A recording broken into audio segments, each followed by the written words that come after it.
Hello friends, welcome to my channel. எங்க ஊர் திருவாரூர். திருவாரூர் பக்கத்துல இருக்கிற 3 முருகன் கோயிலோட தல வரலாறு பத்தி தான் நான் இப்ப சொல்ல போறேன்.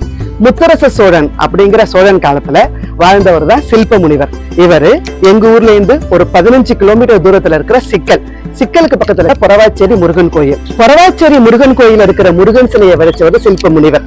அது அழகா இருக்கிறத பார்த்து இதுக்கு மேல இதே மாதிரி ஒரு சிலையை வடிக்க கூடாது அப்படிங்கிற எண்ணத்துல முத்தரச சோழன் அவரோட கட்டவரல தானமா கேட்டார். முனிவரும் கொடுத்துட்டாரு. அந்த கட்டவரல் இல்லாம தான் எட்டுக்குடியில இருக்கிற முருகன் கோயில வடிச்சாரு. அதுவும் பாக்குறதுக்கு ரொம்ப அழகா இருந்தது. இதை பார்த்துட்டு இதுக்கு மேலேயும் சிலை வடிக்க கூடாது அப்படின்னு நினைச்ச முத்தரச சோழன் அவரோட கண்ணையும் தானமா கேட்டாரு. அதையும் கொடுத்துட்டாரு.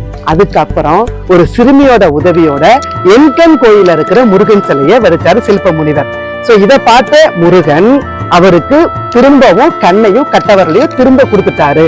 இதுதான் இந்த 3 கோயில்ல தல வரலாறு. சோ நீங்க ஒரு நாள் கிளம்புனீங்க அப்படின்னா பொறவாச்சேரி முருகன் கோயிலை தரிசிச்சுட்டு அங்கேருந்து எட்டுக்குடி முருகன் கோயிலை தரிசிச்சுட்டு அதுக்கப்புறம் என்கண் முருகன் கோயில் வந்து பாத்தீங்க அப்படின்னா புண்ணியம் கிடைக்கும் அப்படிங்கிறது வரலாறு. சோ இந்த சின்ன விஷயத்த உங்களோட ஷேர் பண்ணிட்டு நான் ஆசைப்பட்டேன்.